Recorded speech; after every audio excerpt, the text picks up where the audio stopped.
ફક્ત ઉનાળાના અમુક જ દિવસ માટે મળતા કેળામાંથી આખા વર્ષનું અથાણું બનાવી અને ઉપયોગમાં લઈએ ને તો હેલ્થ માટે ખૂબ ફાયદાકારક છે. માટે જ આ અથાણું અત્યારે ખૂબ લોકપ્રિય છે. મારી ઘણી જ રેસિપીના વિડીયોમાં થાળીની બીજી વાનગી સાથે હું કેળાનું અથાણું પીરસું છું ને ત્યારે હંમેશા વ્યુઅર્સ કેળાના અથાણું બનાવવાની રીત બતાવવા માટે કહેતા હોય છે. તો કિચન સિરીઝમાં આજે કેળાનું આખા વર્ષનું સાચવી શકાય ને તેવા 2 પ્રકારના અથાણા બનાવશું. આ અથાણા બનાવવા માટે મેં અહીં 1 કિલો કેળા લીધા છે. કેલ્શિયમ, આયર્ન, વિટામિન, કાર્બોહાઈડ્રેટ અને એન્ટીઓક્સિડન્ટથી ભરપૂર પેટના દરેક રોગો, સાંધાના દુખાવા, અસ્થમા, સોજા, એસિડિટી, અપચો માટે ખૂબ જ ફાયદાકારક કેળા છે. વળી તે હૃદય મજબૂત બનાવે છે, યાદશક્તિ અને બુદ્ધિ વધારનાર છે. કેળા આવે સાઇઝમાં મોટા પણ હોય છે અને મીડિયમથી નાની સાઇઝના પણ હોય છે. અથાણું બનાવવા માટે પ્રથમ 1 કિલો કેળાને ઊંડા તપેલા કે મોટા વાસણમાં ઉમેરી દઈશું, જેથી તે એકદમ સરસ ઘસી અને પાણીમાં સાફ કરી શકાય. કેળા તપેલીમાં ઉમેરાઈ જાય ને એટલે તેમાં એકદમ વધારે પાણી ઉમેરી દેવાનું છે. સાથે સાથે ઘસી અને સાફ પણ કરતા જવાના છે, જેથી તેમાં ચીપકેલ માટી, કચરો એકદમ સરસ રીતે નીકળી જાય.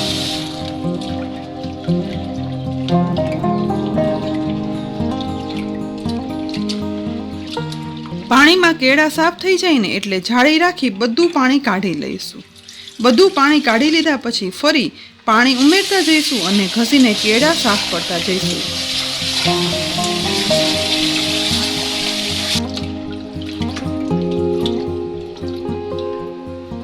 2 થી 3 વખત આ રીતે કેળાને સાફ થઈ ગયા પછી હવે કેળા એકદમ ચોખ્ખા થઈ ગયા છે એટલે ચાળણીમાં તેને કાઢી અને પાણી નિતારી લેવાનું છે. નિતારેલા કેળાને એક મોટા બાઉલમાં કાઢી લઈશું અને તપેલામાં બાકી રહેલા કેળા પણ ચાળણીમાં ગાળી લઈશું અને પાણીથી ઘસી અને સાફ કરી લઈશું.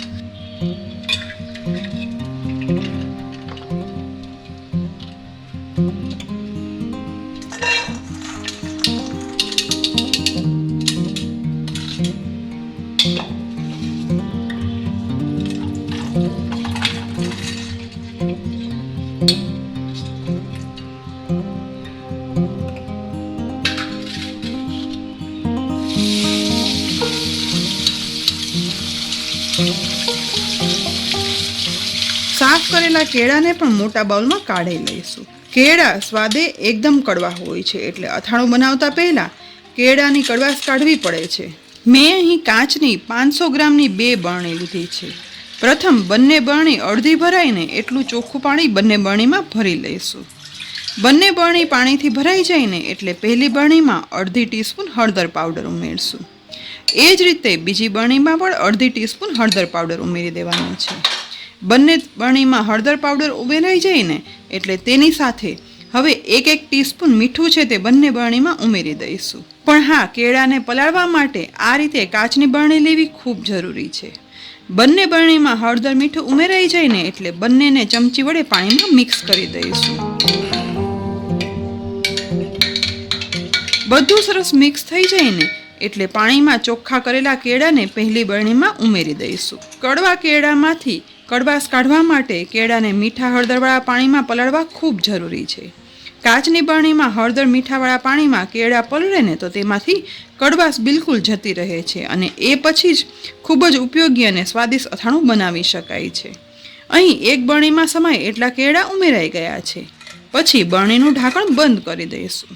હવે બીજી બરણીમાં પણ બાકીના કેળા ઉમેરી દેવાના છે. અહીં જુઓ, વધેલા બધા કેળા છે ને તે હળદર મીઠાવાળા પાણીની બીજી બરણીમાં સમાઈ ગયા છે. તો આ બરણીનું ઢાંકણ ઢાંકી દઈશું અને હવે બરણીને લગભગ 12 થી 15 દિવસ સુધી નોર્મલ રૂમ ટેમ્પરેચર પર કેળાને મીઠું હળદરમાં પલાળવા માટે રાખી દેવાના છે, જેથી કેળા એકદમ સરસ પલળી જાય અને બધી કડવાશ છે ને તે દૂર થઈ જાય. અહીં કેળાને પલાળવા રાખીને લગભગ 15 દિવસ જેવો સમય થઈ ગયો છે અને 15 દિવસ પછી હવે પલાળેલા કેળાના બરણીનું ઢાંકણ ખોલશું. કાણાવાળા ચમચા વડે પાણીમાંથી નિતારી અને કેળા લઈશું. અહીં જુઓ, કેળા પલળી અને તેનો કલર લીલામાંથી પીળાશ જેવો થઈ ગયો છે.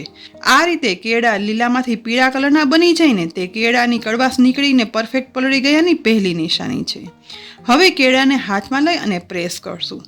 કેળા પ્રેસ કરતા પ્રેસ થઈ જાય છે એટલે કે સાવ કડક પણ નથી રહ્યા અને એકદમ સોફ્ટ પણ નથી થયા. આ બીજી નિશાની છે પરફેક્ટ કેળા પલળવાની. આ સમયે કેળાને લઈ અને તમે ચાખશો ને તો કેળામાં કડવાશ બિલકુલ નહીં લાગે અને તે સ્વાદે ખારા લાગશે. પણ જો આ સમયે તમને કેળા સ્વાદમાં જરા પણ કડવા લાગે ને તો કેળાને આ જ રીતે હળદર મીઠુંના પાણીમાં વધારે 5 થી 6 દિવસ પલળવા દેવાના, જેથી થોડી રહેલી કડવાશ હોય ને તો તે પણ નીકળી જાય. અહીં આપણે 15 દિવસમાં પરફેક્ટ કેળા પલળી ગયા છે, એટલે હવે પલાળેલા કેળાનું પહેલું અથાણું તૈયાર થઈ ગયું છે. હવે બંને તૈયાર થયેલ કેળાની બરણીમાંથી એક બરણી છે તે સાઈડમાં રાખશું અને બીજી બરણીમાંથી કેળાનું બીજું અથાણું બનાવશું. બીજી રીતનું અથાણું બનાવવા માટે પલાળેલા કેળાની બીજી બોટલમાંથી કાણાવાળા ચમચા વડે કેળાને પાણીમાંથી નિતારતા જઈશું અને કિચન ટોવેલ પર ફેલાવતા જઈશું.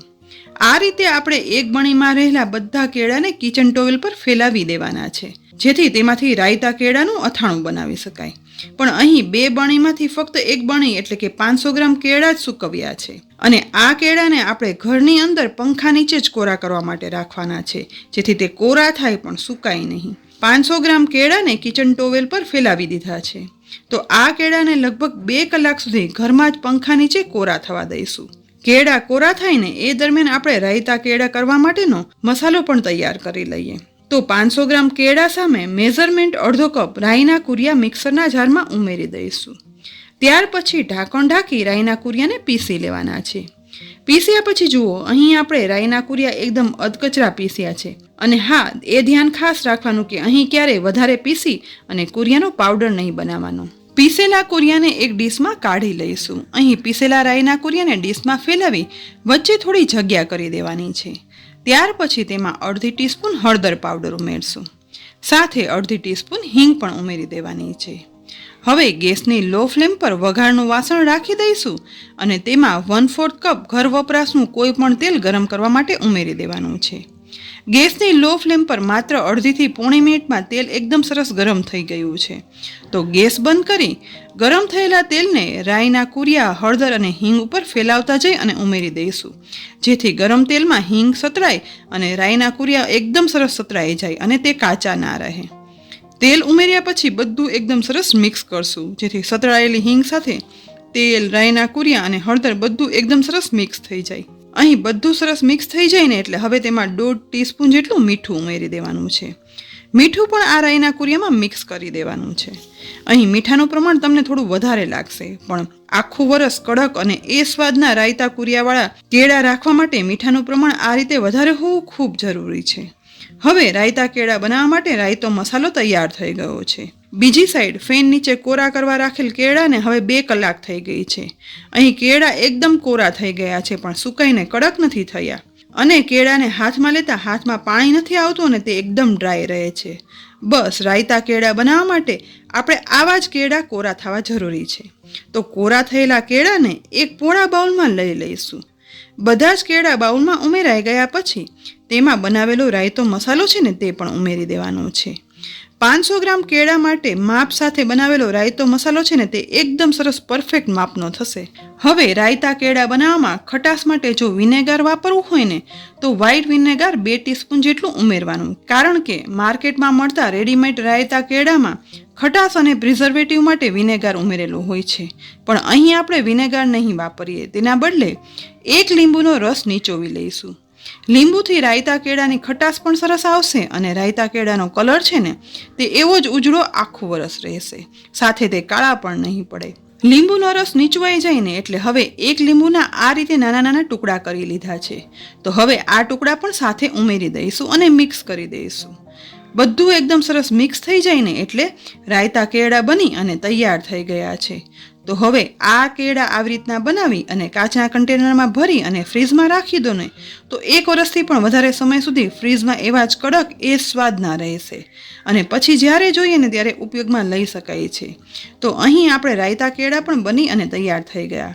તો હવે આપણે આજે બનાવેલા બંને કેળાના અથાણાને બાઉલમાં કાઢી લઈએ. પહેલા પીરસશું હળદર મીઠાના પાણીમાં પલાળેલા કેળા. આ કેળા પલાળી અને પાણી સાથે જ કાચના કન્ટેનરમાં ફ્રીજમાં 1 વર્ષ સુધી સાચવી શકાય છે. અને હવે બીજા પીરસશું રાયતા કેળા, જે પલાળેલા કેળામાંથી જ બનાવ્યા છે અને તે પણ ફ્રીજમાં રાખતા તે 1 વર્ષથી વધારે સમય સુધી સારા રહે છે. તો ફ્રેન્ડ્સ, પાચન માટે અને પેટના રોગ માટે ખૂબ જ ઉપયોગી, આખું વર્ષ માટે સાચવી શકાય ને તેવા કેળા બનાવવાની આ સાચી રીત તમને કેવી લાગી? કોમેન્ટ બોક્સમાં લખી અને જરૂરથી જણાવજો. સાથે જ જો અત્યારે કેળા મળતા હોય ને તો જરૂરથી આ રીતે બનાવજો. રેસીપી ગમી હોય ને તો લાઈક કરી અને શેર કરજો. સાથે જ અમારી ચેનલને સબસ્ક્રાઈબ પણ કરી લેજો. અને હા, અમારી બધી રેસીપી સોશિયલ મીડિયા ઉપર જોવા માટે અમારા ફેસબુક પેજને લાઈક કરજો, જેથી ફેસબુક ઉપર પણ તમે આ બધી રેસીપી જોઈ શકો. ફરી મળશું એક ઉપયોગી રેસીપી સાથે. ત્યાં સુધી આવજો.